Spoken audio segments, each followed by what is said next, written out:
Eh, yo conocí a Felipe, no me acuerdo bien, si en el año 82, 83, ¿ya? Yo venía llegando de Inglaterra, donde había hecho un doctorado también sobre psicología del desarrollo, lugar donde insólitamente Bowlby estaba censurado, lo habían despedido del Instituto de Psicoanálisis Británico, ¿ya? Mm. Y cuando yo pregunté qué pasaba con el apego, me dijeron, no, no, no, esas cosas no sirven, ¿ya? Llegué acá y me encontré, por casualidad en realidad, con un magíster que estaba dando Felipe sobre apego. Me inscribí rápidamente y me quedé fascinada, Felipe, como tú sabes, porque te lo he dicho varias veces, y aprendí, se me abrió un área que siento que para lo que me ha interesado con posterioridad es cada vez más clave. Ya no hay resiliencia sin apego, ¿m? Y un específico tipo de apego. Quiero también decir que tú me abriste la cabeza cuando yo trabajaba con educadoras de párvulo, eh, que me preguntaban qué pasa con las mamás que vienen a buscar los niños no se quieren ir con ellas, en fin.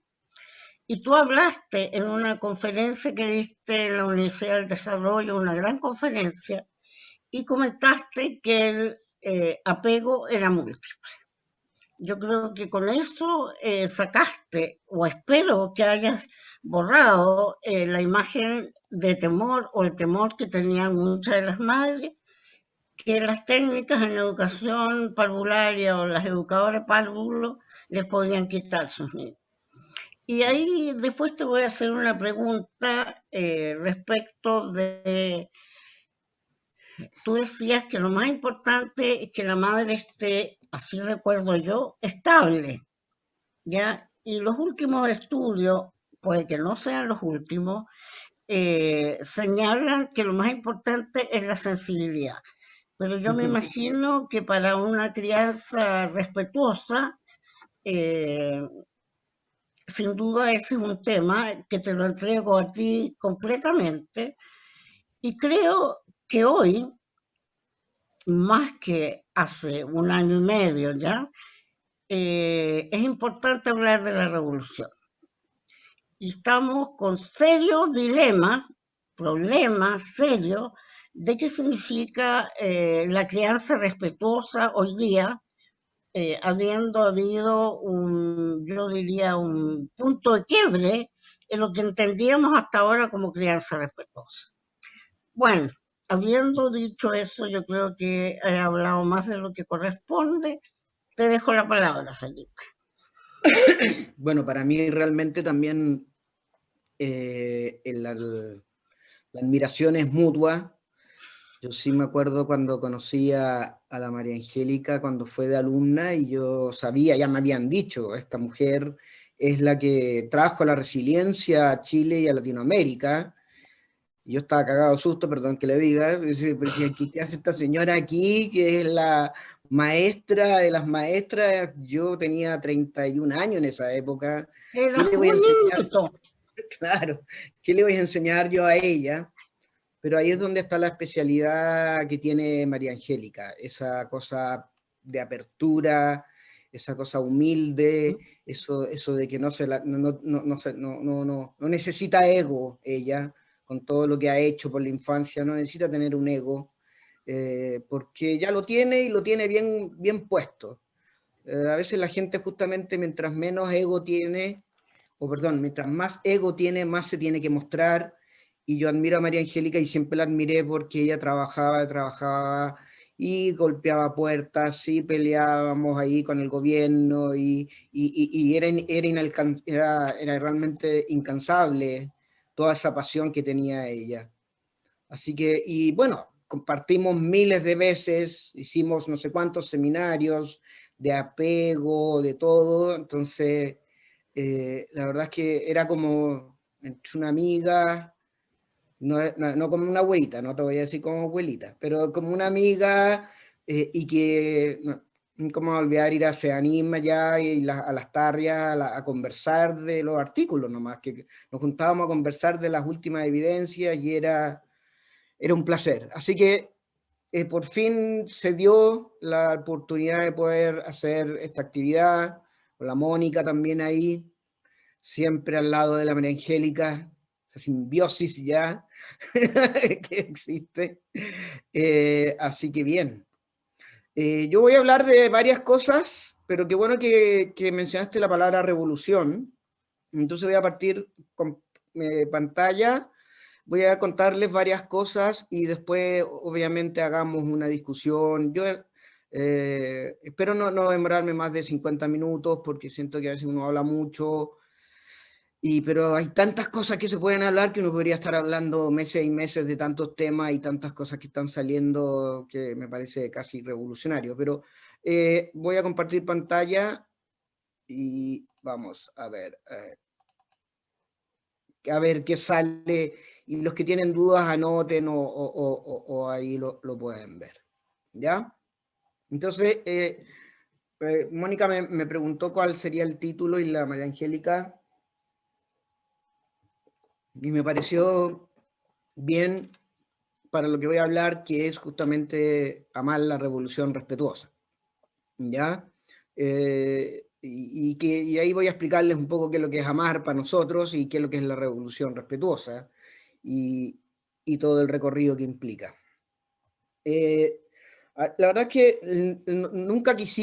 yo nunca quise como ocupar una palabra, no me gustan las palabras que se vuelven de moda, el apego se volvió de moda y ahí desgraciadamente en el momento en que se volvió de moda la gente empezó a entender menos de un fenómeno. Eso es algo bien interesante. Cuando un concepto, y María Angélica lo debes saber con la resiliencia, cuando un concepto se vuelve de moda, se sacrifica justamente el verdadero significado del concepto. Entonces, claro, está bien, ahí están las redes sociales y todos saben lo que es el apego, pero yo le aseguro que el 70-80% de las personas que hablan de apego no saben lo que es el apego. Entonces, nosotros tampoco quisimos andar como esto, andar poniendo palabras bonitas. La verdad es que ni siquiera surgió como una idea. A mí un día se me ocurrió y dije, tratar de pensar, los últimos años han sido súper movidos para mí en diferentes frentes, educación y todo, y encontré que lo que estaba haciendo era una revolución respetuosa. Primero, en el sentido de cambiar todo, y respetuosa porque también respetuosa de los datos, pero también respetuosa de las personas que no están de acuerdo con la revolución respetuosa. ¿Ya? Y dentro de la idea de la revolución respetuosa, y ahí está como el lado entretenido, yo lo he pasado como chancho en los últimos 2-3 años, es que sí, nosotros creemos y hay evidencia, pero ya para regalar, de que como decimos hay que dar vuelta entera a la educación, la crianza, la psicología y todo el sistema de protección que tenemos en Chile. Es decir, aquí ya no están los momentos para hacer estos pequeños cambios con letra chica, ya no están los momentos para decir, oye, mira, ahora yo tengo 3 horas de educación emocional, entonces nosotros somos un colegio de educación emocional. No estamos para maqueteos que se dicen. Cuando yo trabajaba en el bullying, los profesores me invitaban a dar charlas de bullying, yo daba una charla de 2 horas y después el director del colegio, directora, andaba diciendo que ellos ya estaban capacitados en bullying con una charla de 2 horas.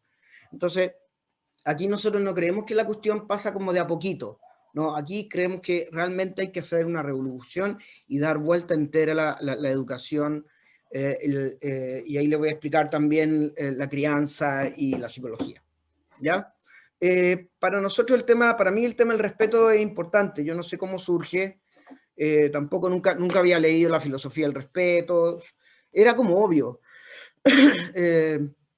Era como obvio y les puedo como, bueno, me voy a tomar la libertad de confesarles de que gran parte de todo lo que yo he hecho, de todos los manuales, de la mar, de todo, han tenido simplemente un estado mental, y es qué sentiría yo si yo tuviera 3 años, qué querría yo, qué me gustaría que pasara.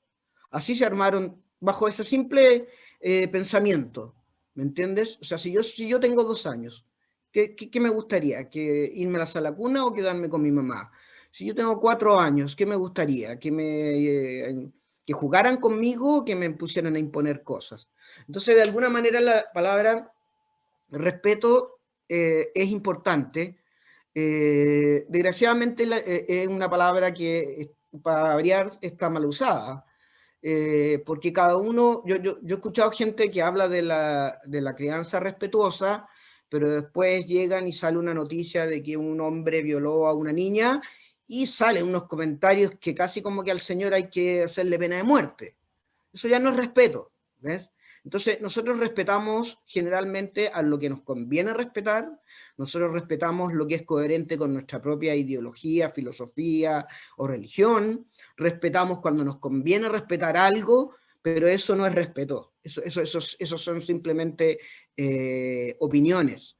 La revolución respetuosa es respetuosa desde un bebé de 2 meses hasta un pedófilo de 30, 40 años, al cual yo no estoy de acuerdo con él, pero necesito entenderlo respetuosamente para saber por qué hace lo que hace. Pero resulta que la palabra es bien interesante porque buscando etimológicamente, encontré que en verdad los griegos cuando hablaban de respeto para ellos era un sentido de lo que se llama el volver a mirar. ¿Me entiendes? Es decir, el respeto griego da una oportunidad al error, que es lo mismo que plantean el último libro Edward Tronick, que él plantea de alguna manera que las relaciones no son completamente imperfectas. Tronick hace algunos, él se hizo famoso por muchas cosas, pero una de las cosas que mostró es que en una interacción de 2 minutos de una mamá con su bebé, el 70% de la interacción es pura descoordinación.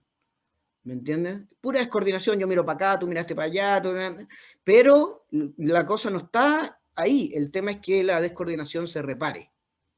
¿Entiendes? Entonces, ¿por qué les digo eso? Porque el volver a mirar griego no es un mandato, y ahí vamos a hablar de la crianza respetuosa que se ha convertido como en las tablas de Moisés y por ende no es respetuosa, ¿me entiendes? Sino que simplemente ver a mi hijo poder cometer un error o no cometer un error, pero siempre tener esta tendencia de volver a mirarlo, de volver a darle una segunda mirada, ¿ya? Y para mí es importante, aunque no lo puedo decir, pero pronto va a salir un libro justamente del tema de volver a mirar y toda la noción que implica.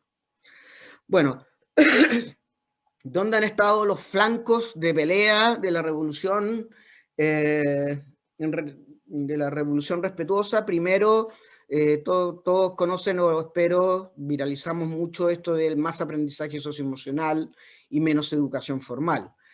Podría estar realmente todo el día dándoles evidencias, así pero durísimas, de cómo la educación chilena es un patógeno. Es decir, la educación chilena es como un virus. Yo creo que es peor que un virus, porque por lo menos el virus tiene por ahora cura, o tiene tratamiento más que cura, pero la educación chilena es una educación tóxica, es una educación que genera niveles de estrés de los niños que los niños no pueden aguantar, es una educación que va en contra de todo lo que sabemos de cómo el cerebro aprende, es una educación que no toma en cuenta en absoluto lo humano, el bullying, la sexualidad, la adicción a las drogas, los problemas de pareja, no cuenta nada, lo único que importa, entonces es tener una nota, tener una meta, ¿ya? Para meterla al Excel y ahí empezar con el Sims y todas esas cosas. Entonces nuestra primera pelea fue más aprendizaje socioemocional y menos educación formal.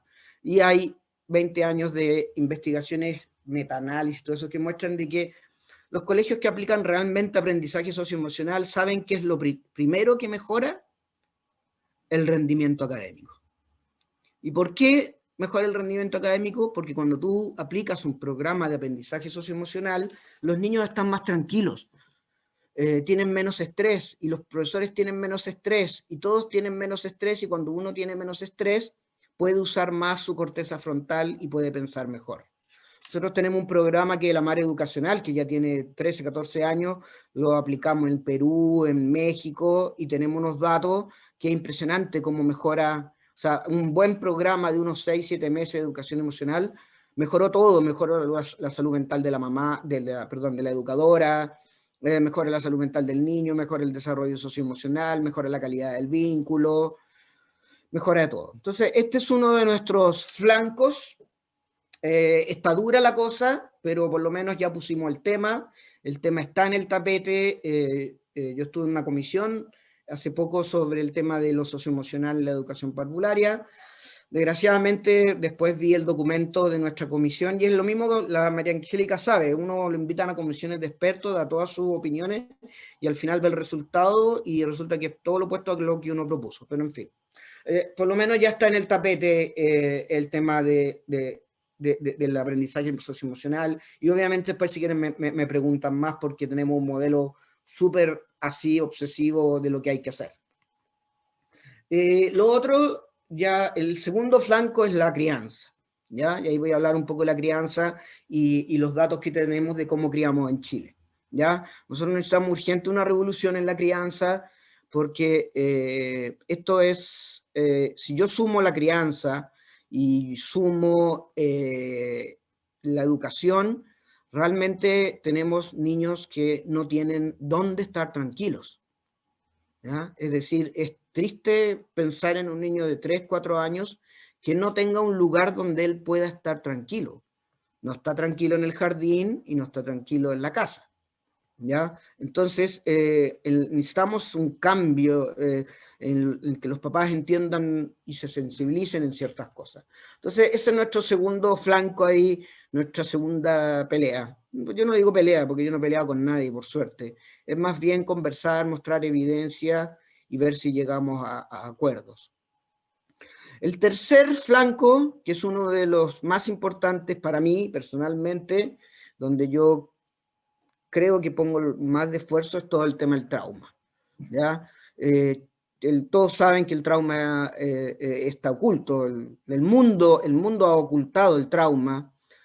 Todos ya sabemos que la crianza desde la agricultura hasta el siglo XIX era puro trauma, era una crianza basada en el trauma, ¿ya? Y también podría hablar mucho de esto, pero el punto es que acá en Chile no hay nada de trauma, ¿ya? Yo se los digo porque todos los años me junto con la subsecretaria de la niñez que está de turno y le pregunto y le digo lo siguiente: ¿a ti no te llama la atención que los niños que más sufren en Chile, que son los niños chiquititos que están en la red Sename o no, o que están siendo, o que viven trauma, son los que tienen 0 pesos de recursos para ellos? No existe una intervención del trauma temprano. No hay, Chile Crece no la tiene. Nadie es perfecto no es para trauma, el Triple P tampoco es para trauma. Entonces, el trauma es algo gravísimo, lo tenemos completamente oculto, y la idea para mí, por ejemplo, de escribir ese libro tenía un solo objetivo, y era que los papás y los profesores leyeran de que de que el trauma no es algo que solo le pasa a los esquizofrénicos, al papá alcohólico. Toda familia siempre tiene un secreto. Yo atiendo a harto paciente, así que sé, toda familia siempre tiene un secreto y ese secreto esconde un trauma. Y ese trauma de alguna manera termina afectando a algunos miembros de la familia hasta la edad adulta, ¿ya? Podría hablar mucho de esto, en verdad, pero lo último. Ustedes saben lo que llaman los colegios de... Yo me pierdo con tanto eufemismo que en este país se usa. Los colegios de alto riesgo. Colegios de alto riesgo, el 70-80% de los niños tiene trauma complejo. Eso significa que ese es el 80% de... O sea, todos esos cerebros no están aprendiendo absolutamente nada. El cerebro del trauma es un cerebro que es en un estado de constante peligro. Es como, yo digo, es como estar en la selva. Pero si tú estás en la selva solo y te pasan un libro sobre historia de Chile, lo último que vas a hacer va a ser leer el libro. Lo que hay que hacer es lo vaya a quemar y vaya a hacer una fogata. ¿Me entiendes? Entonces, tenemos miles de niños que están en estos colegios, que viven situaciones traumáticas y que más encima se les pretende hacer educación formal. Lo que me parece, todo esto en verdad cuando uno lo empieza a ver, uno se empieza a sentir como que uno está viviendo como en el país de las maravillas, pero al revés, ¿me entiende? Como en el mundo al revés. Para los psicólogos, otra cosa que estamos tratando de hacer tenemos un modelo de psicoterapia y también poder, no sé si decir pegarle unos palos a la psicoterapia, pero ya hay mucha evidencia. Hay evidencia que la psicoterapia funciona, pero hay mucha duda sobre esa evidencia, hay mucha duda de qué es quién es realmente un buen terapeuta, hay dudas sobre la formación del terapeuta. Por ejemplo, yo puse acá todas estas terapias típicas de psicología, terapia humanista, sistémica, el enfoque estratégico, y ustedes saben que ninguno de esos modelos tiene una explicación sobre el desarrollo. ¿Me entienden? O sea, y que un modelo no tenga una explicación del desarrollo es como, o cómo surge la mente humana en el bebé, es como una, no sé, pues, como un físico cuántico que no tenga idea cómo es el Big Bang, ¿me entiendes? Entonces, también hay algo que no funciona en las terapias y hay otro tema que es mucho más complejo, pero que no lo voy a hablar, que me tocó estar en una cuestión con unos psiquiatras. Yo les dije, bueno, si la psiquiatría y la psicología, porque ellos creen que la psiquiatría sirve en alguna cosa, pero el punto es, ¿cómo puede ser que hay cada vez más psiquiatras y psicólogos en el mundo y a su vez cada vez aumentan más los problemas de salud mental en el mundo? Es decir, no es que nosotros provoquemos eso salud mental, pero no hay ni una correlación entre la psiquiatría y la psicología y el hecho de que esas disciplinas de alguna manera sanen a las personas. Es una realidad que hay que empezar a aceptarla y entenderla. La psicología y la psiquiatría en este momento no saben cómo curar los problemas de salud mental. Y por eso es que la salud mental aumenta año tras año en todo aspecto. Adicciones, depresión, lo que ustedes quieran. Y por último, yo tengo la suerte de trabajar con unas personas de la USACH que llevan 30 años trabajando el tema de la adicción, y yo entré por el tema de la adicción por el tema del trauma, porque en verdad el 100% de los adictos sufrieron trauma temprano. Entonces empezamos a elaborar todo un modelo de apego y complejidad con estas personas, tratando de entender el tema y tenemos un modelo de tratamiento y de psicoterapia, no de estos lugares como no sé, no de control externo, no se trata solo de dar medicamentos, ni de llevarlo a estas comunidades terapéuticas, no, esas cosas no sirven. Hay que hacerle psicoterapia a las personas con adicción. Entonces, esos son más o menos como los flancos donde yo ahí hemos ido peleando, pero la pregunta también es ¿por qué una revolución respetuosa? ¿Por qué está tanto atado en el fondo y por qué de manera tan como extremista de hablar de una revolución respetuosa? Bueno, primero, nosotros dijimos hace 1 año y medio, y está en artículos de diario, está en reportajes, yo dije claramente, a Chile la pandemia le va a llegar mucho más fuerte en términos de salud mental que al resto de los países. Lo dijimos hasta el cansancio. Chile es un país vulnerable, Chile es un país que ya está enfermo mentalmente, entonces el COVID le va a pegar más fuerte que otros países que tienen menos indicadores de salud mental. ¿Ya? Y bueno, salió ya este estudio de la Ipsos de que Chile es el segundo país que más ha empeorado salud mental en pandemia. Lo sabíamos hace 2 años. ¿Y por qué lo sabíamos hace 2 años? Porque yo de hecho he participado, y no les quiero explicar todos los estudios, pero estos 4 gráficos que ustedes ven representan lo siguiente. El primero de ellos es un estudio de 24 países sobre salud mental, todos los problemas de salud mental, nos comparamos 24 países y aquí está Chile. Chile ganó por lejos como el país con el mayor número de problemas, de todo tipo de problemas de salud mental evaluados en la familia. Después dijimos, bueno, hagamos otro estudio y nos juntamos 16 países, pero esta vez dijimos, hagamos otra cosa diferente. Evaluemos a los niños en el jardín infantil. ¿Y qué encontramos? Que ya no somos número 1, somos número 5, pero nos gana Kosovo, Lituania, Irán y Rumania. ¿Me entienden? Países de posguerra, de guerras civiles, de pobreza, y Chile está ahí, ¿ya? Y después nos juntamos, armamos otro grupo, armamos un consorcio muy bonito para entender las diferencias emocionales y temperamentales de los niños en diferentes países. Y este es un estudio donde nos juntamos con Estados Unidos, Corea, Polonia, después se unió Rusia, y todas las barras más altas que ustedes ven acá es Chile. ¿Qué significa esto? Que Chile tiene las tasas más altas de afectividad negativa, de miedo, de tristeza, de no estar conforme con su vida, de timidez y de sensibilidad emocional. Pero miren lo alto, o sea, no sé si yo no he ido a Corea, pero sé como Corea es súper fuerte con el tema de la educación, la sobreexigencia, las mujeres son vistas como en menor grado, entonces, imagínense, aquí ocupamos el mismo instrumento en nuestros primeros dos estudios, y en este ocupamos otra cosa, nada que ver. Aquí ya no evaluamos salud mental. Quisimos saber cómo estaban los niños emocionalmente, niños de 1 a 5 años. Todos estos estudios son de niños de 1 a 5 años.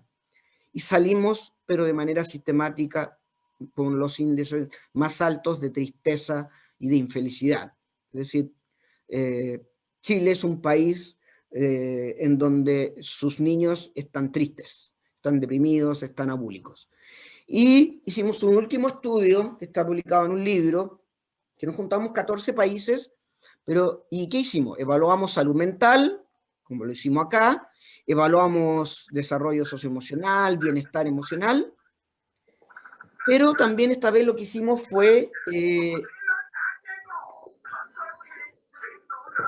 alguien tiene algo prendido ahí, parece. Lo que hicimos en este estudio es que evaluamos crianza, ¿ya? Es decir, cómo criamos los chilenos, ¿ya? Entonces, para que entiendan este estudio, solo tengo que decirles algo muy simple. Mientras más negro es el país, peor es su salud mental, peor es su bienestar infantil y peor es su tipo de crianza. Entonces tenemos 4 mega estudios publicados en todas estas grandes mega revistas gringas. 4 estudios muestran una tendencia, pero más que clara, de que la infancia temprana en Chile está enferma de salud mental, y es una infancia deprimida, es una infancia triste, una infancia internalizante, que le llamamos. Entonces, por eso la revolución, ¿ves? Porque no estamos bien. La revolución no solamente tiene que ver con discusiones abstractas sobre políticas públicas, que son una lata. Ahora que he estado en comités, veo gente que habla de las políticas públicas y me pregunto si alguna vez ha visto algún niño en una población o si se ha metido a alguna residencia del Sename, porque todo es abstracto, ¿me entienden? No, aquí el punto es que ¿por qué necesitamos una revolución? Porque Chile está enfermo, pero hay algo 1000 veces más grave, que los niños de 1 a 5 años están enfermos. Y hay una regla básica en el desarrollo, y es que si el árbol empieza torcido, mucho más difícil es después volver a reencauzarlo. O se los voy a poner de otra manera, si el árbol empieza torcido, se va a seguir torciendo cada vez más a través del tiempo. Entonces, si este estudio hubiera sido de adolescencia, yo me diría ya, ok, los adolescentes, estos son estudios de niños de 1 a 5 años. O sea, usted tiene que pensar que hace 15, 20 años la gente pensaba que los niños de 1 a 3 años no entendían nada, no veían nada, y resulta que ahora tenemos que Chile, como decía un colega mío, yo que le pregunté a un colega, le dije, oye, pero mira los datos chilenos, ayúdame, ¿qué es lo que ves tú ahí? Y él me dijo, como buen gringo muy parsimonioso, me dijo, muy simple, ser niño y vivir en Chile es un desagrado.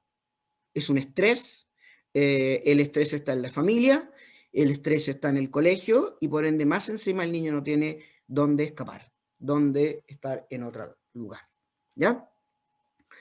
Ahora, desgraciadamente el árbol sigue torcido en la enseñanza básica y la enseñanza media. Este es un estudio que hicimos en casi todas las ciudades de Chile. Comparamos en esa época colegios subvencionados, municipalizados, privados, religiosos, Opus Dei, lo que sea. y les evaluamos muchas cosas de los niños, pero una de las cosas que les preguntamos es si sienten miedo cuando van al colegio, porque como era un estudio de bullying, queríamos ver el nivel de miedo de los niños. ¿Y qué es lo que encontramos? Que alrededor del 40-50% de los niños siente miedo cuando va al colegio. Es decir, independiente del tipo colegio, independiente de la orientación religiosa del colegio, independiente de la ciudad del colegio. La mitad de los alumnos prefiere tener miedo 1, 2, 3 veces al día.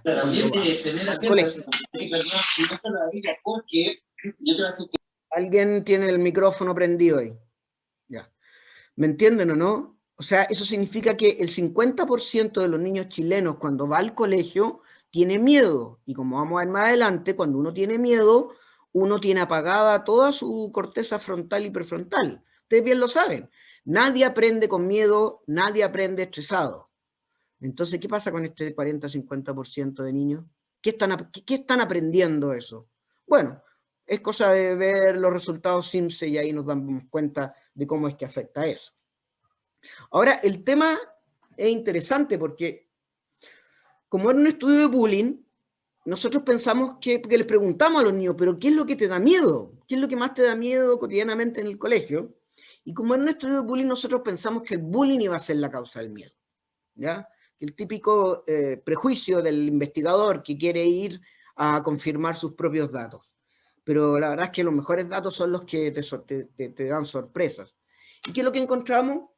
Que la primera causa de miedo de los niños es no saber hacer el trabajo en clases, ¿ya? Entonces hicimos unos focus group con estos niños para que nos explicaran a qué se refieren ellos cuando dicen no saber el trabajo en clases. ¿Y qué se refieren? No ser el porro, no ser que tu profesor docente no te rete, que no te ridiculice, llevándote al frente del pizarrón, sabiendo que tú no sabes el ejercicio, que te tenga mala, que te hable menos, que no te tome en cuenta y que te pare el deseo de las tareas y de la sobreexigencia académica. ¿Me entienden o no? O sea, ustedes tienen que pensar que el bullying y el ciberbullying actualmente ya son considerados tipos de traumas. ¿Ya? Haber sufrido bullying 2, 3 años durante un mes te genera un trauma que te afecta después en tu relación de pareja y en tu relación laboral. Y resulta que los niños le tienen más miedo a los profesores y a la educación formal que al bullying, lo que es bastante terrible. Bueno, y les preguntamos a los niños, pero a ver, ya, si te hacen bullying, vamos a hacer eso. ¿A quién le pides ayuda? En el primer estudio que hicimos antes de que el bullying no existiera en Chile, encontramos en que el 1% de los niños le pide ayuda a un profesor. En el segundo estudio encontramos que el 5% de los niños le pide ayuda al profesor. Encontramos que los niños no confían en los profesores ni en nadie del colegio cuando son víctimas de bullying, ¿ya? Y esto tiene toda una serie de consecuencias que son bien importantes porque, ¿qué es lo que dice este dato? Que los colegios no son protectores del estrés de los niños. Es decir, que si a un niño le hacen bullying, la expectativa ya básica del niño es que el colegio no lo van a ayudar. Y este es un dato que hemos encontrado siempre. Es decir, los niños no confían en que van a recibir ayuda si son víctimas de bullying o si son víctimas de drogas, de otras cosas. Y la gente cuando empezó a hablar del bullying, empezó a hablar de que el bullying era entre pares.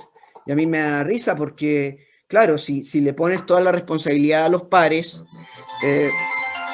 perdón. ¿Aló? ¿Sí? Va a ser la clase más interrumpida que he hecho en mi vida. Les pido disculpas, perdón, pero vienen a buscar...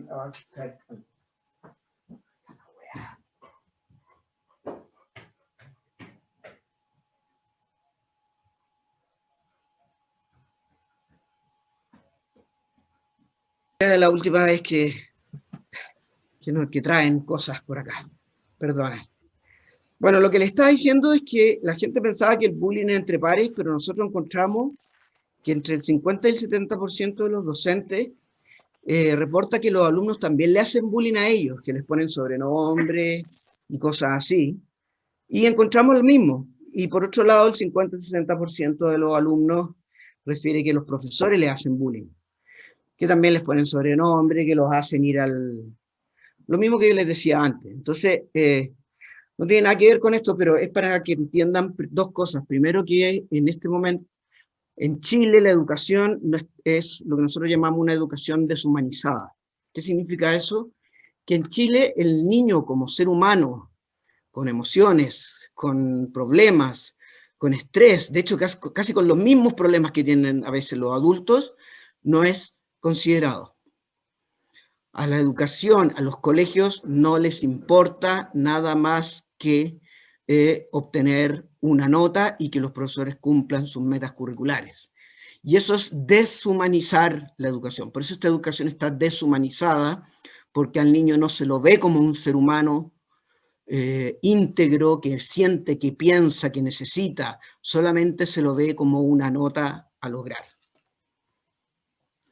Y bueno, y tenemos, yo les dije, el árbol caído, mientras la rama más tempranamente está torcida, más va a seguir torcida, y hasta que llegamos a estos terribles datos que el suicidio en la adolescencia es la tercera causa de muerte entre los jóvenes de 10 a 25 años, y según la OECD somos el segundo país con la tasa de incremento de suicidio en los últimos años. Somos el segundo, ¿ven? Es decir, ya llegaron los datos de que somos el segundo país al que los problemas de salud mental les ha chocado por la pandemia, pero resulta que también somos el segundo país donde los adolescentes se suicidan más. Y el suicidio ha aumentado un 215%.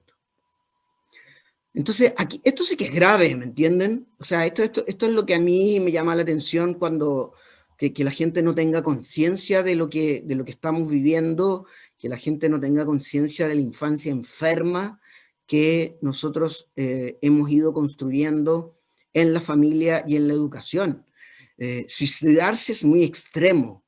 El suicidio ocurre cuando ya la persona simplemente no tiene ninguna escapatoria para sacarse el dolor y se mata. Y en Chile es el segundo país donde más los adolescentes se matan. Ahora ustedes pueden preguntar, ¿por qué? El punto del... se me olvidó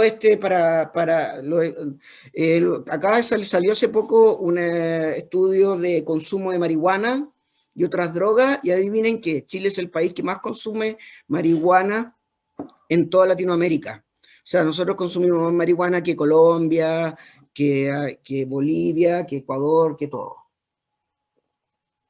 O sea, somos el segundo país que más se suicida y el primer país que más consume drogas en la adolescencia.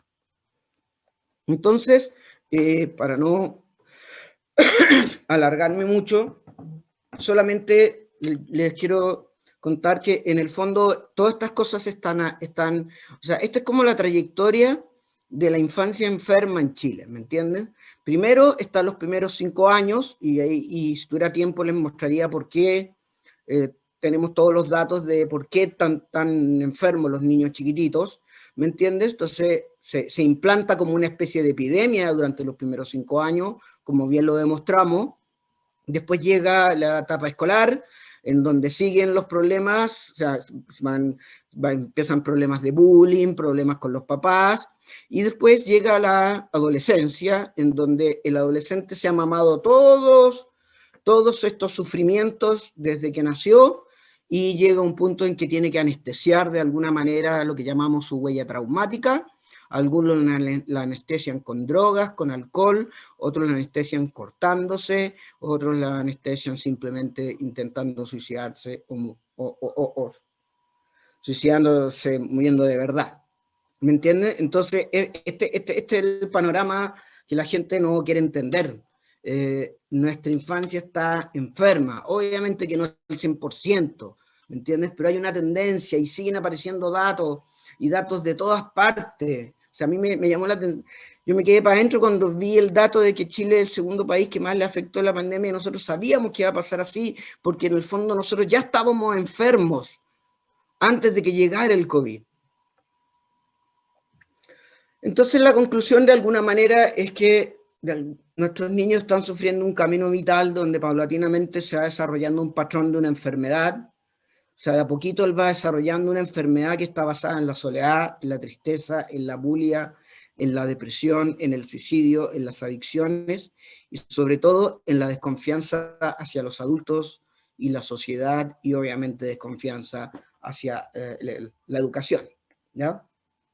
Ahora voy a ir rápido, porque uno se pregunta, bueno, pero ¿por qué Chile? Eso la gente siempre me pregunta, pero ¿por qué? Tiene que haber una explicación de por qué Chile, somos así, así. Y la verdad es que hay explicaciones, hay explicaciones que se llaman distales y otras que se llaman proximales. La explicación distal es cuando tú haces una explicación sobre la evolución de algo, ¿ya? Y la explicación proximal es cuando tú das una explicación de ahora, de qué es lo que está pasando ahora, ¿ya? Para nosotros la explicación distal suele ser más importante que la otra, porque te queda más claro. ¿Y cuál es nuestra explicación evolutiva? Quizás los que hayan leído algo de lo que yo he escrito, saben que yo soy fanático de los cazadores-recolectores. Los cazadores-recolectores vivieron entre los 200.000 años hasta los 10.000 años, y resulta que los cazadores-recolectores son el 92% de nuestra historia como Homo sapiens. ¿Qué significa eso? Que el cerebro que ustedes tienen, que el cuerpo que ustedes tienen, es un cuerpo de cazadores-recolectores. ¿Ya? Entonces hay gente que me dice, pero ¿cómo? Pues si yo no voy a mí no se me ocurre andar cazando perros allá en la calle, ¿ya? O yo no ando robando en el supermercado así como por recolección o cosas así. No, no tiene nada que ver. Los cazadores recolectores, para hacerles así, ponérselos de la manera lo más simple, eran personas que eran lo que llaman cooperadores igualitarios, ¿ya? Es decir, no había ni machismo ni feminismo. No, era que no es verdad que el hombre salía a cazar y la mujer a recolectar. La mujer también cazaba y el hombre también recolectaba. Se compartía la crianza con otras familias también. La cercanía física era fundamental para que al bebé no le pasara nada. Y como los cazadores-recolectores solamente trabajaban para los próximos 2-3 días, tenían mucho tiempo libre. Y usaban ese tiempo de ocio, que es un muy buen tiempo, para enseñarle a los niños a cazar, a distinguir cosas. Entonces, nosotros somos ellos. ¿Ah? Entonces, la pregunta es que el problema es que somos ellos, pero en un mundo que es opuesto a lo que realmente nosotros somos. Es decir, la vida moderna es una vida que es opuesta a la vida de un cazador-recolector. Si tú te juntaras, si llegara ahora un cazador-recolector acá, una familia de cazadores-recolectores, los invito a mi casa, les invito ahí a tomarse un trago, algo así, y de repente estamos hablando y yo le digo y le cuento a la mamá cazadora recolectora, no, si acá los niños a los 6 meses o 5 meses, 5 o 6 meses se van a hacer la cuna. Entonces ella me dice, ¿cómo se van a hacer la cuna? Sí, se van a hacer la cuna, que es un lugar donde ponen a todos los niños así. ¿Y quién los cuida? No, los cuida una persona que como que estudió eso. La cazadora recolectora me diría, pero eso es matar a un niño, ¿cómo lo pueden dejar de esa manera tan desprotegido si el niño tiene que estar en contacto, con constante contacto conmigo, si no le puede pasar algo? Bueno, esa es la sociedad moderna, ¿entiendes? Entonces, y después el papá me pregunta, oye, ¿cómo es la educación? No, acá en la educación lo que importa es que se sientan a niños, muchos niños, y tienen que escuchar a un profesor que les habla. Entonces el cazador-recolector me va a decir, pero ¿cómo? Pues si uno no aprende así, uno aprende enseñándole en la acción, en el modelamiento. Cuento corto, la razón por la que estamos tan enfermos es porque Chile es un país que tiene esta clásica orientación basada en las metas económicas, basada en el exitismo, basado en la desigualdad, basado en la desigualdad de género, de todo tipo, y todas esas condiciones que nos hacen ser así son opuestas a las de nuestra esencia cazadora-recolectora. Entonces, vivir en Chile es como vivir en un lugar sin oxígeno, o vivir en un lugar donde no hay agua, ¿me entiendes? Chile es un país que no le da el alimento afectivo a un niño para que pueda crecer de manera feliz, y por eso tenemos a niños desde el primer año enfermos. Entonces, si ustedes van viendo, y eso es lo que nosotros hemos hecho, y hay muchos datos, yo voy tomando los jardines infantiles, cuánto tiempo de cuidado, sala cuna, crianza, parto. Si yo tomo todos los aspectos de nuestra vida moderna, yo encuentro dos cosas. Uno, que todos estos aspectos están adultizados. Nadie pensó en los niños cuando hicieron los jardines infantiles, ni la sala cuna, ni nada de esas cosas. Y lo otro es que prácticamente no existe aspecto de la vida moderna que de alguna u otra manera se aleje de la vida de cazadores-recolectores, y por ende el niño lo enferma más. Si no se entiende la idea, encantado después se la explico. Bueno, y justamente en ese tema vamos a la crianza, y una de las cosas que nosotros hemos descubierto, que hemos pensado, es que es divertido, pero nosotros criamos como educamos y educamos como criamos. ¿Y cuál es esa forma? Voy a citar a mi querido Michel Foucault, vigilar y castigar. Esa es la forma de crianza más o menos generalizada y de educación en Chile. De estar retando al niño todo el rato, quédate tranquilo, anda a sentarte, pórtate bien, sácate buenas notas, no deja de pegarle a tu hermana, ¿por qué te portaste mal? Ya todos a recreo, ya todos castigados, ándate a la sala al lado. ¿Me entiendes? Así estoy haciendo ejemplo, ¿eh? Pero así criamos nosotros y así educamos nosotros. Y por suerte, a ver si está acá, esa fue la conclusión de nuestro último estudio. Yo les conté que hice 4 estudios y que en el último estudio nosotros evaluamos la crianza chilena. Y esto es más o menos, yo le pedí a un colega, a mi colega, a uno de los colegas investigadores que me hiciera una frase de cómo, tomando todos los datos, cómo ve la infancia, la crianza chilena. Y dice: la evidencia muestra que la crianza chilena es una donde no se permite la expresión del estrés. Aquí no se puede hacer pataleta, y si no tenéis que meterte esos talleres de manejo de pataleta que yo no lo entiendo, como que la pataleta fuera una enfermedad, entonces hay que hacer un taller para manejar la pataleta. Bueno, pero sigo. Es una donde no se permite la expresión del estrés y se utilizan técnicas conductuales. Y eso es muy importante. ¿Qué significa técnicas conductuales? Que al papá chileno no le interesa comprender al niño. Lo que le interesa es controlarlo, controlarle su conducta.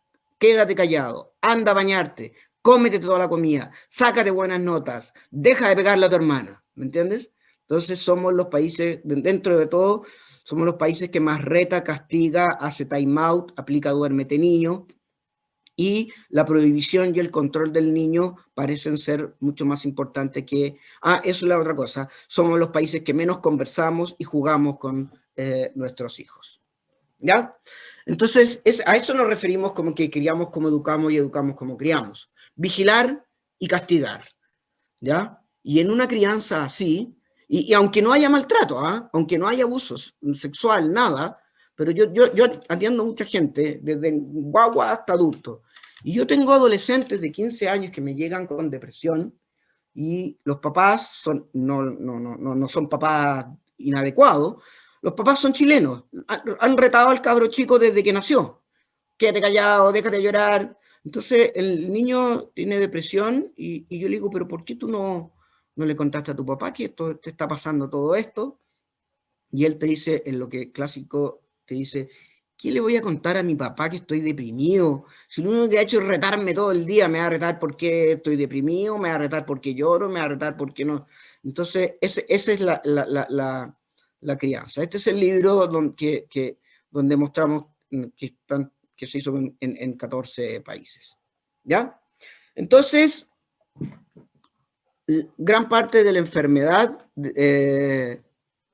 chilena es que nosotros estamos todos obsesionados por las metas. Uno puede decir que Chile es un país capitalista, uno puede decir que es un país de revolución tecnológica, puede decir que claramente es un país que le importa la productividad económica por sobre todas las cosas. Pero cuando a ti te importa la productividad económica por sobre todas las cosas, tú necesitas un número, es decir, necesitas un indicador de éxito. Y ese indicador de éxito en Chile se llama las metas. Todos tienen que cumplir metas. Los psicólogos, un psicólogo que trabaja en un CEFAM tiene que cumplir metas, tiene que cumplir, atender a 20 y tantos o 30 a la semana. La persona que trabaja en adopción tiene que cumplir metas de cuántos niños tienen que ser adoptados. ¿Me entiendes? Yo trabajo en la universidad y tengo que cumplir metas de cuántos papers tengo que publicar. ¿Me entiendes? Todos estamos imbuidos en el concepto de la meta. Y la meta está tan internalizada en nosotros que nosotros convertimos la crianza en una meta. Convertimos la crianza en un destino y no en un camino. Entonces, ¿cuál es? Entonces, ahora ya la crianza es, ya, el niño aprendió a hablar, ya, bien, ok, ya, controló el esfínter, no todavía, ya, a ver qué onda, ya, pero, y sabe cantar, ya, bien, y cómo tiene el lenguaje, bien, ya, y cómo se porta, bien, y no pone problemas, no, ¿me entiendes? Es una meta. El niño se convierte constantemente en una meta de acuerdo a sus expectativas, y si el niño no cumple la meta, sea en la familia o en la educación, hay toda una chorrera de grandes psicólogos y psiquiatras dispuestos a darle medicamento a estos niños y fix, como dicen los gringos, a cambiarlo, a repararlo. ¿Me entienden? Así que nosotros también, los profesionales de la salud mental y de la educación, somos tan culpables como el ingeniero comercial que pone un tremendo edificio no sé dónde. Entonces, les voy a dar un ejemplo. Me dicen cuando termino porque yo no paro, entonces, pero queda poco, pero igual quiero que Mónica, no sé, cuando ya me haces un timeout o lo que sea. Porque el punto que quiero hablarles, que tiene relación con lo que estamos hablando, es ¿cómo puede ser que si Chile tiene las mejores políticas públicas de infancia, María Angélica estaría de acuerdo conmigo, en Latinoamérica hay un Uruguay crece contigo, los gallos ni siquiera le cambiaron el nombre, así era el nivel de admiración. Afuera, yo estoy en una comisión ahora del Chile Crece, afuera ven al Chile Crece como que fuera, pero ir a Finlandia, a Suecia, no sé, pero la realidad no es esa. Y por eso los estudios que nosotros hicimos al Chile Crece le cae como pata en la guata, porque lo que muestran los estudios, lo que muestra también la encuesta ELPI, lo que muestran todo esto es que este hermoso Chile Crece contigo, que sí lo encuentro hermoso, pero que necesita cambiar urgentemente, no le llegó a los niños, ¿me entienden? Muy bonitos los programas de la radio, muy bonitos los materiales, todo muy bueno. El Nadie es Perfecto, este programa, muy perfecto, todo perfecto. Pero ¿cuál es el problema? Y ese es lo que los super expertos de políticas públicas no tienen idea. No saben cómo llegar a la experiencia directa del niño. Si una política pública no llega aquí, al cuerpo del niño, a su emoción, entonces es pura palabrería adultocéntrica. Y les voy a dar un ejemplo de eso. Todos saben lo que es el duérmete niño, me imagino. Y no tienen por qué saberlo tampoco. En los años 50, 60, el peor periodo de la psicología fue el periodo conductista, porque los conductistas, yo no sé si tendrán alguna, no sé, mente media perversona por ahí, pero un par de psicólogos quería investigar cómo hacer dormir a los niños, ¿ya? Entonces, de repente, ¿qué es lo que pasó? Que este par de psicólogos se empezó a dar cuenta que mientras más los papás se quedaban con el niño en la cama, el niño le costaba más quedarse dormido. ¿Me entiendes? Obvio, un niño está despierto y quiere quedarse con el papá. Pero estos mentes retorcidas lo que hicieron fue todo lo contrario. Entonces, si la presencia de los padres no permite que el niño duerma bien, entonces, ¿qué es lo que hacemos? Sacamos a los papás. Inventaron este sistema en donde al niño, por ejemplo, la primera noche, ya, chao, mi amor, nos vemos, da. La segunda noche, chao, de lejos. La tercera, ya más de lejos, y la cuarta ya lo dejáis llorar. Y se hicieron estudios. ¿Y qué se descubrió? Que el método Tibile es efectivo porque los niños sí aprenden a dormir solos. ¿Pero por qué aprenden a dormir solos? Porque simplemente pierden la confianza en que alguien va a llegar, entonces se aprenden a dormir solos y estresados con un nivel de cortisol extremo. ¿Ya? El Chile Crece contigo, una de las cosas que le hizo la cruz y participamos, María Angélica, ¿te acuerdas? De hace tanto tiempo, pero obviamente que le hicimos la cruz a ciertas prácticas. Y una de las prácticas que más le hicimos la cruz era que no se podía aplicar el duérmete niño, decirle a los pediatras que no podían decirle que a los papás que aplicaran, o sea, que no se puede aplicar el duérmete niño, que le hace pésimo, le tiene consecuencias socioemocionales terribles, ¿ya? Y esa era una política pública, no se puede aplicar el duérmete niño. Bueno, en nuestro estudio, que le mostré el libro de 14 países, ahí vienen lo que encontramos. Chile es el país que, ahora, y este estudio es una muestra de hace 2 años, Chile es el país que más aplica el duérmete niño de los 14 países. Pero lo más terrible, ustedes ven una estrellita aquí, es que no solamente Chile es el país que más aplica el duérmete niño, sino que en Chile el aplicar el duérmete niño le genera muchos problemas emocionales, de depresión, de angustia al niño.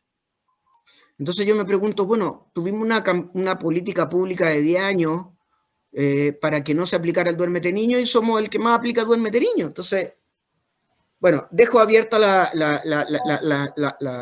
pregunta. ¿Qué es lo que realmente pasó? ¿Ya?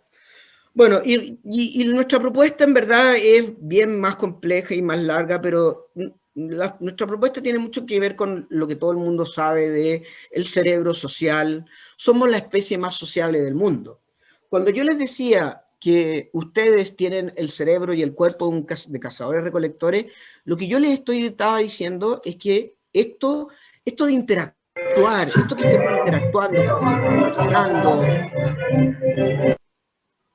que estemos conversando, que podamos tener pareja, que podamos juntarnos 200 personas en un seminario, que todo eso es gracias a que nuestros antepasados cazadores-recolectores estuvieron 180.000 años aprendiendo a convivir entre ellos.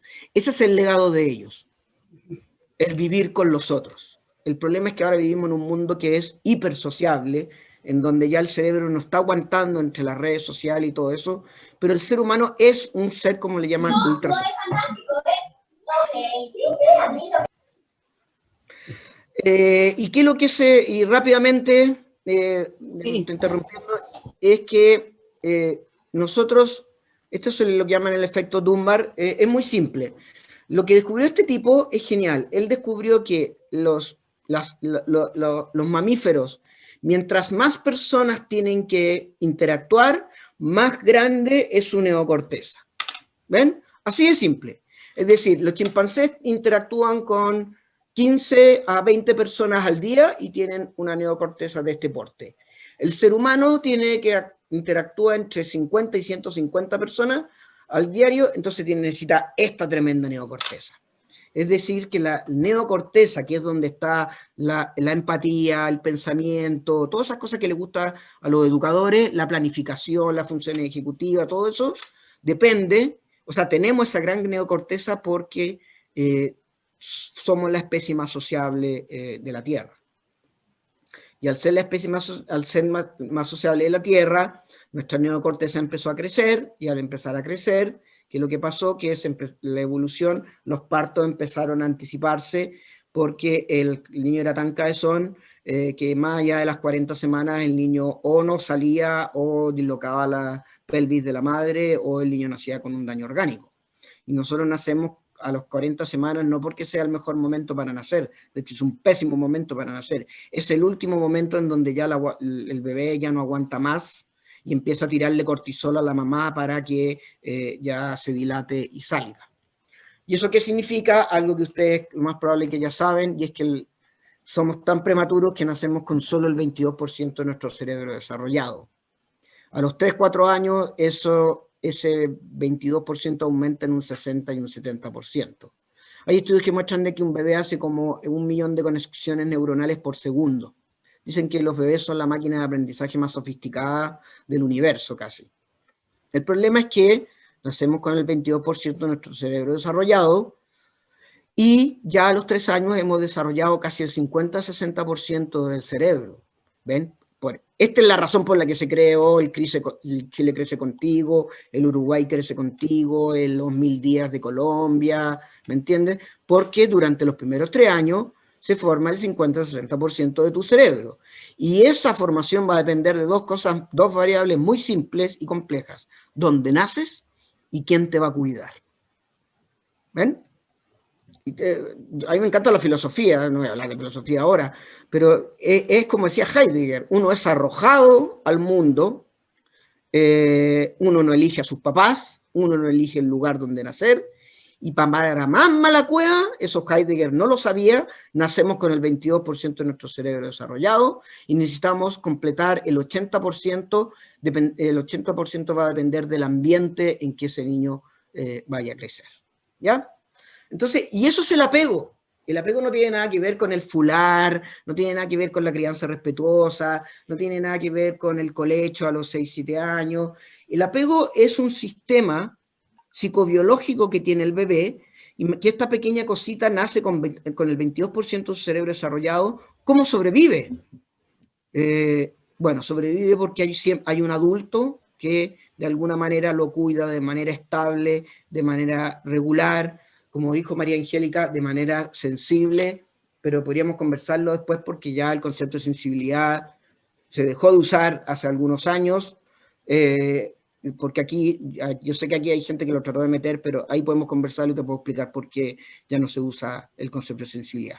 Pero de todas maneras el punto es el siguiente: este bebé nace con el 22% de su cerebro desarrollado, y cómo se vaya a desarrollar va a tener que ver con dos cosas. Uno, cómo es que la mamá o el cuidador mentaliza al bebé, qué piensa de él, cómo lo mira, y lo otro, cómo lo regula, cómo le calma el estrés.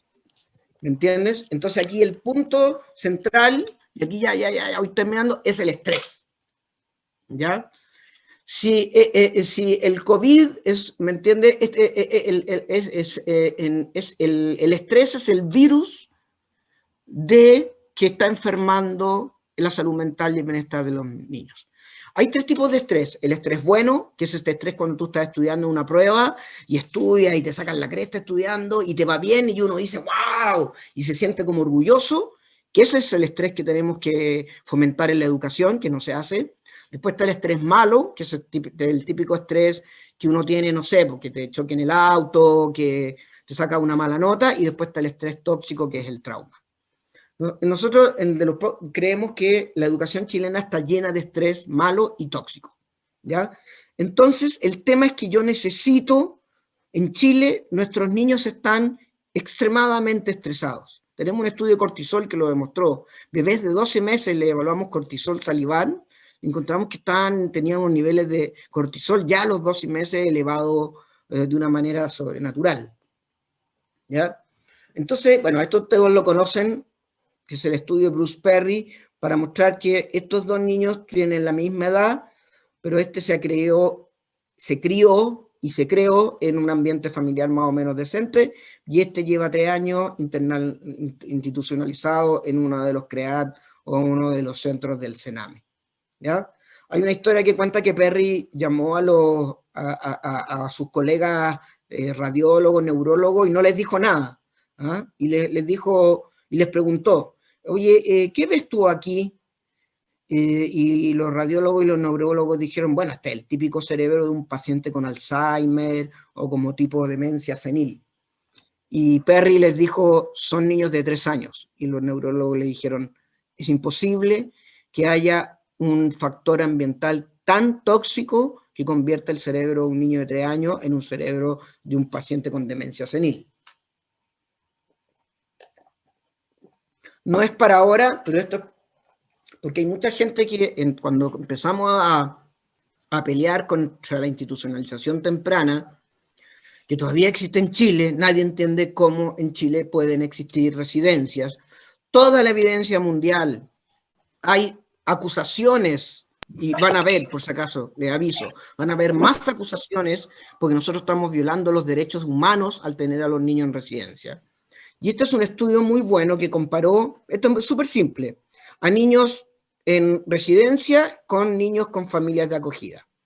Mientras más azul es el color, menos actividad cerebral hay. Mientras más rojo es el color, más actividad cerebral hay. Es decir, miren cómo es la actividad cerebral de un niño institucionalizado, prácticamente nula. y mire la actividad cerebral de un niño que está en una familia de acogida. ¿Ya?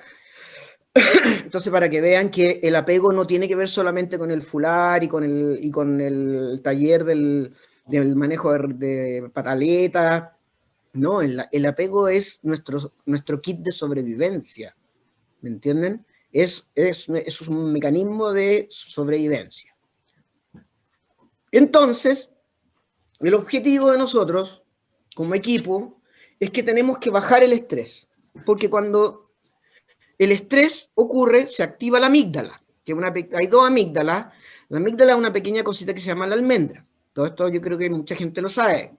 Y cuando se activa la amígdala, desactiva el hipocampo, que es donde está la memoria. Es decir, un niño estresado en el colegio tampoco va a acordarse de nada porque la amígdala ya desactivó el hipocampo, que es donde está la memoria. Pero lo que hace también al tiro es desactivar la corteza frontal y prefrontal. Es decir, lo que quiero decirlo en términos completamente simples es que cuando uno está estresado, el cerebro pensante está durmiendo, ¿ya? Y nuestros niños están estresados a niveles extremos. Y con tal nivel de estrés, tú no vas a lograr ningún CIMSE ni medianamente decente, ¿ya? Entonces, nuestra metodología, nuestra campaña, nosotros la metodología MAR, que ya va a cumplir como 16 años, justamente es cómo yo trabajo con cualquier tipo de adulto, por eso es una metodología, ¿ya? Cómo yo trabajo con cualquier tipo de adulto para que ese adulto, de alguna manera, aprenda, desarrolle la capacidad de volver a mirar al niño y de prestarle atención, de mentalizarlo y de regularlo en momentos de estrés. ¿Ya? Y tenemos un programa que lo hemos probado por años, la MAR Cuidadores, que es para niños de 0 a 2 años. Tenemos un programa de aprendizaje socioemocional que para educación parvularia. Todo esto también tenemos un programa para niños en Sename, en residencia. Tenemos un programa para familias de acogida. Y hay otro que tenemos también de familias adoptivas. ¿Ya? Y termino con dos cosas. La filosofía para nosotros, o sea, el punto central de la metodología MAR es que si estoy con un niño, yo no tengo que ser la fuente de estrés de ese niño, sino que mi rol es poder, de alguna manera, bajar la intensidad del estrés. En Chile, la crianza y la educación son la fuente de estrés del niño, ¿me entienden? No son la fuente de regulación y protección, son la fuente de estrés. En el momento en que tú retas a un niño, le gritas, le dices que se vaya a acostar, le dices que es un tonto, que tiene que ser un flojo, todo eso es porque nosotros, tanto el colegio como el papá, somos la fuente de estrés de los niños. Nosotros somos unos estresores para nuestros hijos. Entonces, eso es lo que hay que cambiar. Y una de las cosas básicas para nosotros, que es la filosofía de la MAR, es lo que llamamos el cuidado respetuoso emocionalmente seguro, que es muy simple de explicar, muy difícil y toma años a veces aplicarlo. Se lo voy a explicar rápidamente y ya termino. Uno es poner entre paréntesis su propia cosmovisión. Es decir, si tú quieres realmente conocer a un niño, olvídate de tus creencias religiosas, políticas, sociales, económicas, psicológicas, y trata de mirarlo a él, como diría Maturana, desde él. O como diría Husserl, mirarlo fenomenológicamente a él desde él. Desde quién es él, no de mis creencias ni mis expectativas. Después, tener en mente el mundo del niño desde su mundo. Es decir, yo no le puedo decir a un niño de 5 años, oye, tú te das cuenta que si tú no dibujas bien, no vas a poder entrar a la católica después. ¿Me entienden? No, aquí es tener en mente qué es ser un niño. ¿Cómo es ser un niño? Porque a nosotros se nos olvidó ya cómo éramos niños. Después, muy importante, no le hagan a los niños lo que no les gustaría que le hicieran a ustedes. Esto es algo que uno observa todo el día. Tenemos mamás, papás que andan diciéndole todo el día a los cabros chicos que son unos manipuladores y que andan llamando la atención. Pero nosotros después le decimos a la mamá, bueno, y si usted estuviera en su oficina, en una reunión de directorio, y su jefe la reta, ¿cómo se sentiría? Mal, ya. Entonces, A los adultos cuando nos retan también nos sentimos mal. Ya, y después llega a la casa y llega llorando y quiere que su pareja lo calme. Y su pareja llega y le dice, ya empezaste con tu llanto, déjate de manipular con el llanto. Y yo le pregunto a la mamá, ¿cómo se sentiría, señora? No, yo me separo. Nadie me aguanta que me digan manipuladora. Bueno, señora, eso es lo que usted le dice cotidianamente a su hijo. ¿Ven? Es fácil hacerlo, pero uno siempre tiene que tener en mente como mandato no hacerle al niño lo que no le gustaría que le hicieran a uno. Y evitar todo lenguaje negativo. Chile es uno de los países que tiene más malas palabras para referirse al estrés. Que el niño está fregado, que está difícil, que está pataletudo, que está mañoso, que puras palabras negativas para referirse a algo que es tan normal como el estrés. Y termino con esto. Este es dentro del estudio que hicimos, y a mí me encantaría mostrárselo esto al ministro de Educación, porque solamente esto te dice cómo tiene que ser la educación. Les preguntamos a los niños, ¿qué esperas tú de tus profesores? ¿Qué esperas tú que ellos te hagan? ¿Y qué es lo que nos dijeron los niños? Que yo espero que me traten bien y que me enseñen y me tengan paciencia. Eso es, que me enseñen, que me traten bien, que me enseñen y me tengan paciencia. Esa es la educación, ese es el aprendizaje socioemocional. Y si alguien no entiende eso, es que entonces vamos a seguir como estamos.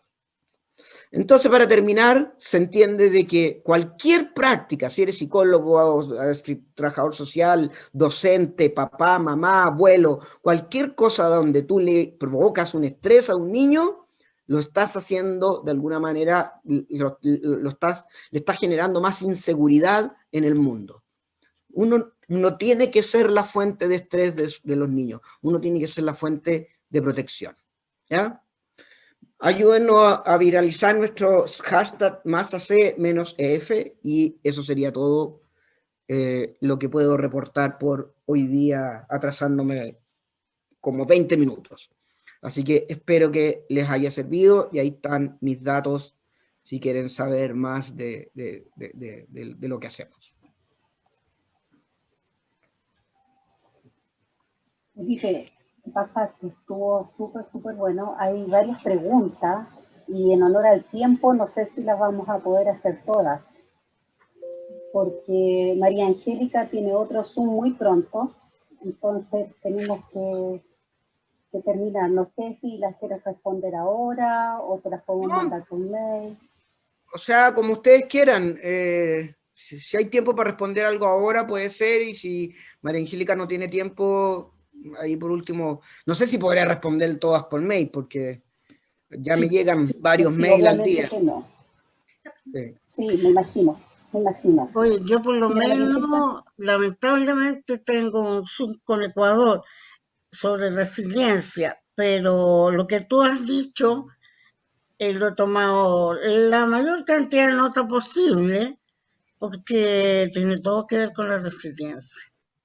Si las necesidades básicas no están satisfechas, es decir, en términos de infraestructura, de alimentación, de palabras cariñosas, de alguien que te mire por lo menos, no podemos hablar de resiliencia. Y me preguntan frecuentemente, Felipe, si la resiliencia puede salvarnos de estas sensaciones vividas en la pandemia. Yo digo que es un tema totalmente distinto, porque la pandemia no sabemos lo que es. ¿Ya? En cambio, cuando tenemos una adversidad de algo que entendemos, que vemos, que conocemos, que nos dicen lo que es, la reacción es totalmente distinta. Y aquí me refiero a lo que tú dices respecto de qué se entiende por apego, Felipe, es que hay usos y abusos de los distintos conceptos. Sí. ¿Ya? Yo quisiera pasar horas escuchándote, pero tampoco es justo. Pero ha sido más de lo que jamás podríamos haber esperado como serio. Así que mil gracias a todos los que asistieron. Y ahora los dejo con Felipe. Feli, espérame un segundo. Quiero hacer una pregunta que para mí es como bien importante, que dice respecto a la relación, interacción y Neocorteza, ¿qué opinión o postura tienes respecto de la prevalencia de TEA? Hay desde Asperger a autismo, etcétera. ¿Cómo aborda a estos niños, niñas el programa MAR? Mira, de partida, ya no, una de las cosas que está cambiando es que el autismo no es un trastorno. Claro. Nosotros ya no le llamamos trastorno del espectro autista, le llamamos, no le llamamos TEA, le llamamos EA. El autismo simplemente es un modo diferente de procesar la realidad. Entonces, y hemos hecho la MAR con niños autistas y Asperger, y lo otro que quiero que entiendan es que no hay ninguna diferencia entre la calidad del apego de niños autistas con niños no autistas. Entonces, hemos hecho un trabajo bien interesante y una de las cosas que encontramos, porque también hay otra cosa que se dice de los niños del espectro, es que son desregulados, que son descontrolados, ¿me entiendes? Que los profesores no lo saben manejar, y lo que encontramos es que una parte importante de esa desregulación no tiene que ver con que el niño sea autista, tiene que ver con la crianza que está teniendo en la casa. Así que, ojo, con mucho cuidado. La otra pregunta, ¿cómo crees que se aprecia el trauma a nivel familiar cuando hablas de un trauma complejo? Lo que pasa es que el trauma complejo es cuando ya el trauma a ti, es como el COVID, es cuando ya el trauma se te mete en la piel, es cuando ya has sufrido tantos traumas o tantas situaciones. La gente plantea que incluso basta que hayas sufrido más de 4 traumas para que ya el trauma entre en tu piel. Entonces, ¿qué significa que metafóricamente entre en la piel? Que la verdad es que entra en tu cerebro y en tu cuerpo. Entonces, cuando tú tienes un trauma complejo, tú vives en un estado siempre de peligro, de miedo, de confusión, de depresión. Entonces, por eso es tan grave. Y el 99,9% de los niños del Sename tienen eso. Me pareció escuchar, porque yo creo que no puedo estar tan errada, dice, si hay un programa MAR educacional, ¿existe una MAR para que lo tomen los papás en la casa? Sí, es una de los cuidadores, ¿no es cierto? Sí, sí, se llama MAR Familia. Sí. MAR Familia, ya, está respondida la pregunta. Entonces, 2 o 3 preguntas de los que están presentes y finalizamos, porque tengo que conectarme para escuchar a la gente, para escuchar a la gente. Pues. Sí, pues, las chiquillas, anímense. Anímense, anímense. Acuérdense que dentro de los estudios salimos de los más tímidos. Pueden abrir su micrófono. Con la barra espaciadora creo que sea. Hola, buenas noches. Hola.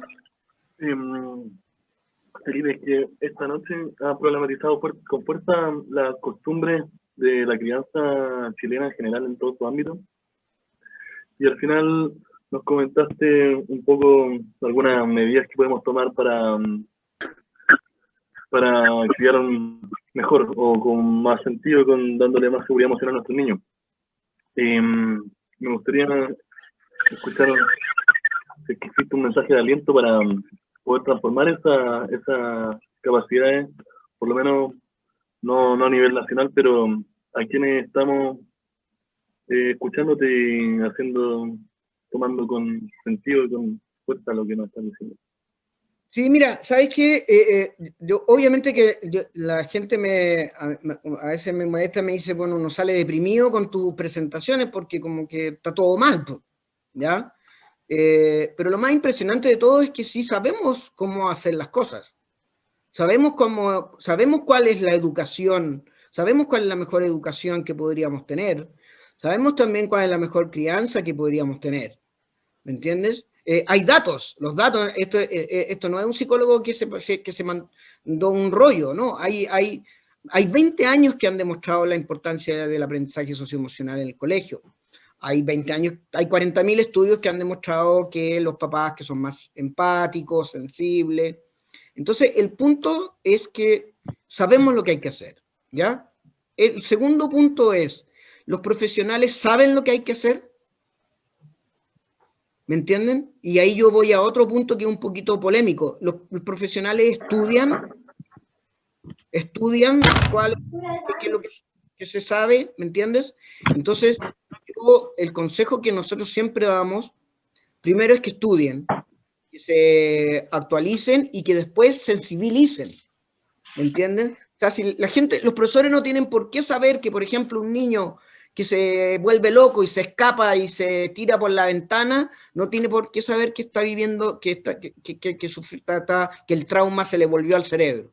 ¿Me entiendes? Entonces, la labor de cada profesional no solamente de tratar de ser mejor uno, sino que tratar de transmitirle a las personas que no tienen por qué saber ciertas cosas, decírselas. Pero para eso necesitamos los que trabajamos con niños también más estudio. ¿Entiendes? Entonces, en fondo a lo que yo voy es que hay que sensibilizar a la población.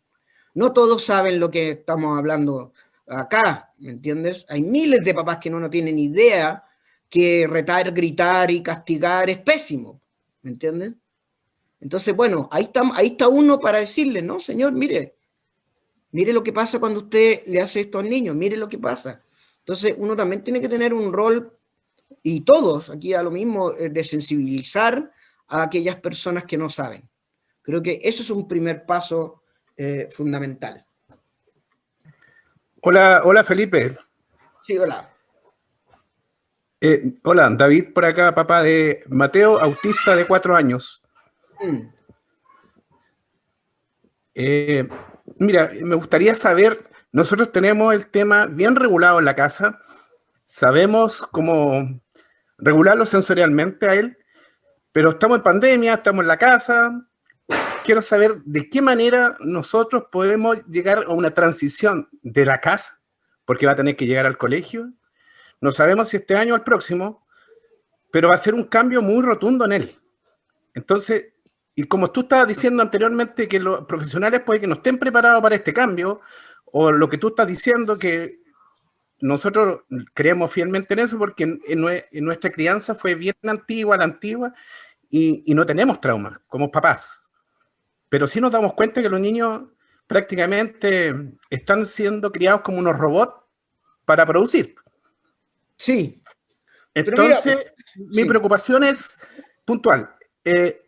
¿Cómo puedo yo hacer la transición desde la casa al colegio y que esa desregulización, que se desregule, no sea tan frecuente o él tome de la mejor manera posible el colegio presencial? Sí, sí. Yo lo que haría es lo que se recomienda y es que se hacen como lo que llaman aproximaciones sucesivas. Es decir, tú la primera vez pasas al lado del colegio y se lo muestras, ¿entiendes? Después pasas de nuevo, otro día al lado del colegio y le dices, mira, un colegio.